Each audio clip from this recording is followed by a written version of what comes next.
You're listening to The Rich Life Revolution with me, Michelle Cooper.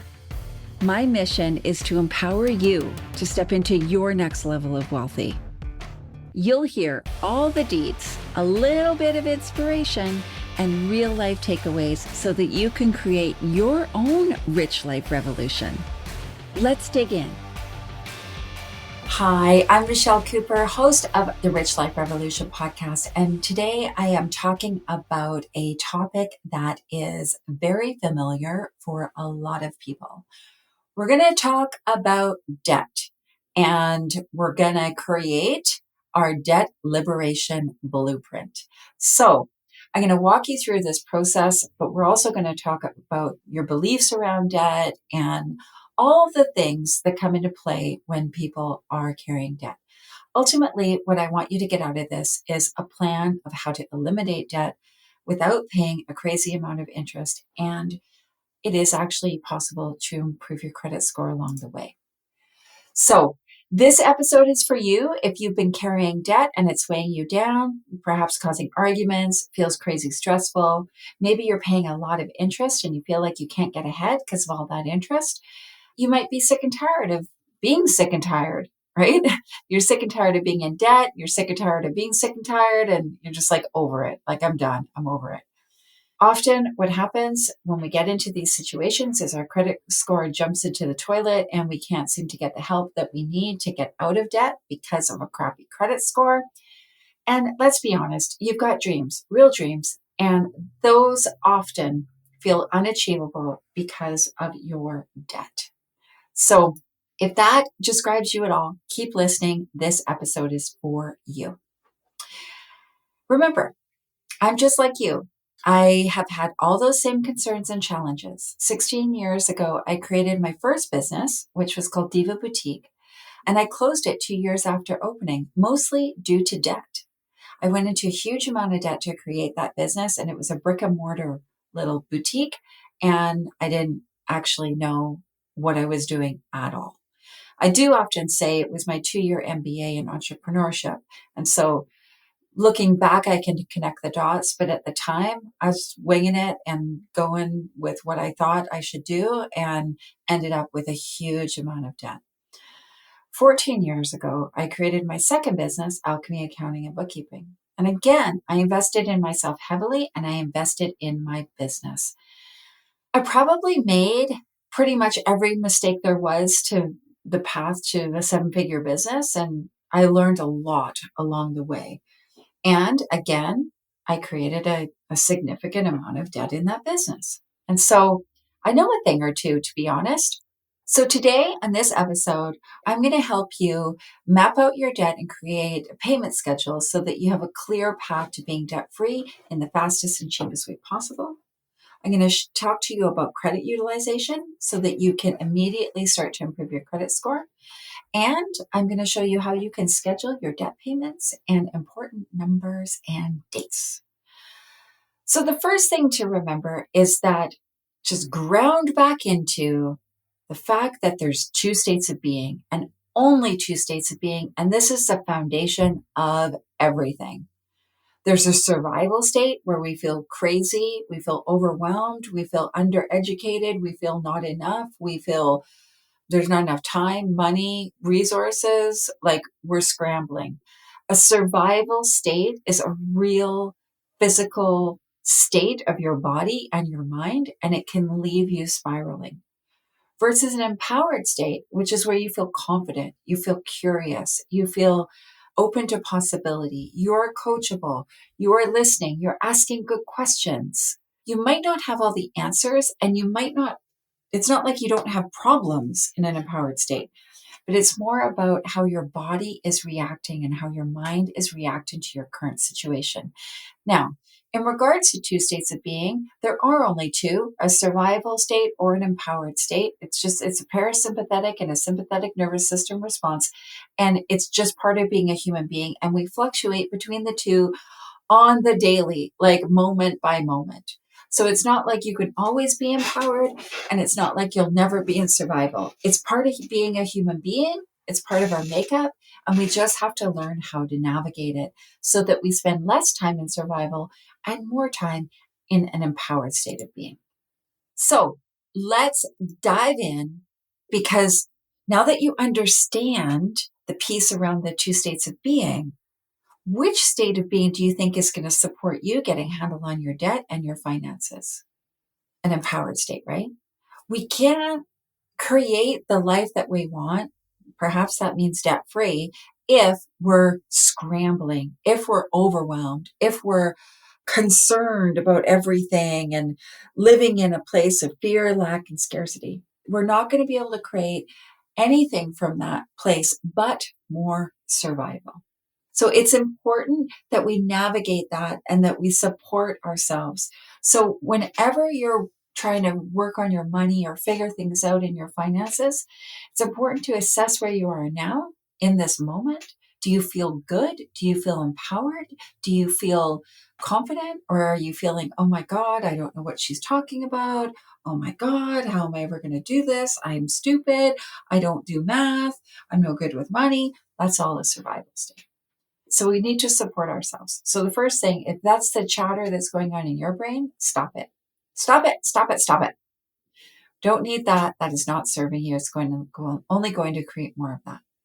So that might mean that you need to press pause on this podcast episode and come back to it later. Go for a walk, do some yoga, do some breath work, go have a bath. I don't know, whatever it is to you, where you relax and you're open to receiving great information. Because you need to get comfortable with being uncomfortable. Because a lot of times this stuff makes us feel uncomfortable. And that's okay. It's okay to be uncomfortable. You want to set yourself up for success by monitoring your state of being and navigating it and being okay with not having all the answers. You can get help. It is possible to get help.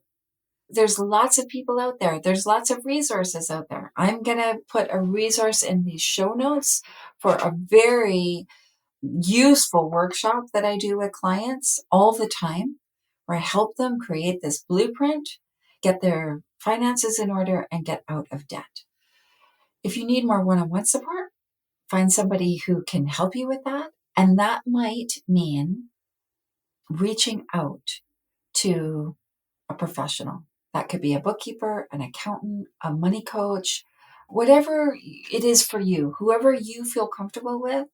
But make sure that they know what they're talking about. Make sure that they're incorporating not only the mindset, but the actual navigation of the actual finances. Like they got some math skills, mad math skills, not girl math skills. I love girl math, if we want to call it that.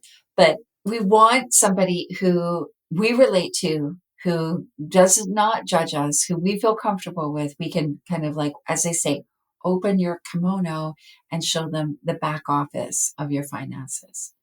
So let's get clear on this. We want to know where we're at in regards to debt. So we want to look at all of our credit cards, our loans, lines of credit. What is the balance today? What's our interest rate? What's the minimum payment? All of that information is vital for you to create the roadmap, the blueprint, the plan. And then we also want to know, how much money do we have to pay towards debt? So this is a common downfall that I see with a lot of people. They'll be like, oh, I'm going to get out of debt in 3 months, but they don't even know how much money they have to put towards debt. So in the resource that I'm going to share in the show notes, there is a kind of like a spending plan. I call it a conscious spending plan, where you can get clear on how much your life is costing you. And don't go shy on this. Don't minimize your needs. It's okay to say, I'm not going to go out for dinner for the next 3 months. That's totally fine if you're good with that. But don't be like, I will only spend $50 a week on groceries, when actually you spend $500 a week. That's not realistic. So we want to get clear on how much money does it cost us to live? And what's the difference there? We've got, let's say, $5,000 coming in a month, and it costs us $2,500 to live. And so we've got $2,500 to pay towards paying down our debt. That's a key number to know. And if you don't know it, do the work to know it. Empower yourself. Have a look at what you're spending. Get real about this. It's okay. Doesn't mean anything about you. It's just a number. So once we know how much we have to pay towards debt, we can then allocate that based on a plan that feels good to us. So depending on your money archetype, depending on your human design, depending on your unique money code, your relationship with money, different strategies are appealing to different people. So for me, I'm a romantic generator. That's my unique money code. And I like a quick win, but I also don't like to go without now. So for me to get out of debt, the strategy that works best for me is what's called a stair stepper. This pays off the lowest balance and the highest interest card first. Some people like what's called a snowball strategy, which is the highest interest rate first. Some people like an avalanche, which is the lowest card balance first. All of these strategies will work, and they all have different plans behind them, like different idiosyncrasies behind them. But it's got to align with your unique money code. It really has to align with your relationship with money, with what's important to you, all of that. Because if you create a debt strategy that isn't in alignment with your unique money code, it won't work. Now, I've seen this countless times. Somebody comes into Sacred Money School, they are carrying some debt, they'll sit down, come to a call or sit down with one of the coaches, and they'll be like, help me get out of debt. And they'll adopt a strategy that would work for someone else or has worked for somebody else. Like maybe somebody's like, oh yeah, I use a spreadsheet and this is how I track it, da, da, da, da, da. And so they try to do that. It doesn't feel good. They get frustrated. They stop doing it. They abandon it. We're done. So a great example of this is the difference between me and my friend Lisa. So Lisa is a accumulating money gen. That's her unique money code. And she likes a spreadsheet. She likes like tracking down to the penny, high attention to detail. She doesn't like to pay interest. So her debt strategy would be completely different to mine. I don't like tracking. In fact, tracking overwhelms me and I get super frustrated. So I need broader kind of buckets that I can spend. I need a way that feels good for me to spend. So for me, it's really around reminding myself what's important to me and deciding to spend in that area. And so when you do that, it becomes really easy to get yourself out of debt because it aligns with your unique money code. It aligns with your energy. And within your unique money code are what we call energy givers and energy takers. And everyone is different. This is why it's so important to understand your unique money code and align with it, because then it becomes your superpower. And it's really, really powerful. And that is truly how I have gotten myself out of debt several times and gotten, I wouldn't say like getting into debt was a bad thing. I needed to make some significant investments in myself and my life to truly have the self-awareness and the growth to support a future that I wanted to live. And so I was consciously making those investments. Unfortunately, in my situation, other things happened, like separating from my husband, getting divorced, the pandemic, a variety of things. And that's just life. That's what happens. So what I thought would, like the actions I was taking that I thought would generate the money to pay the debt weren't generating the money. And it wasn't because I wasn't taking action. It wasn't because I was taking the wrong action. There was just these other influences that were going on. So I had to really look at that and get clear on that. And doesn't mean I wouldn't do it or I regret the decisions I made, because they were super beneficial. I just had to go through what I call like a recovery period where I focused on getting rid of this because the debt was causing me some stress and I didn't like it. So that became a priority. And it took me 6 months and I got out of $85,000 worth of debt. So I know that you can do this and the stars will align if you're willing to do the work. So I do have, as I said, an amazing little workshop. I'll put the link in the show notes so that you can get this workshop if this calls to you and feels appropriate. I'll also put the link to understanding and uncovering your unique money code, because that is another workshop that will really help you in understanding and elevating, leveraging your unique money code and your money superpowers. Thanks for joining me today. Quick episode, quick down and dirty about debt. I hope this was really useful and I am available for any comments. Please like, share, tell everybody you know about this. If they got debt, this would be the starting point and it only gets better from here. Have an amazing day. Thanks for hanging out with me. I hope you got at least one gold nugget today.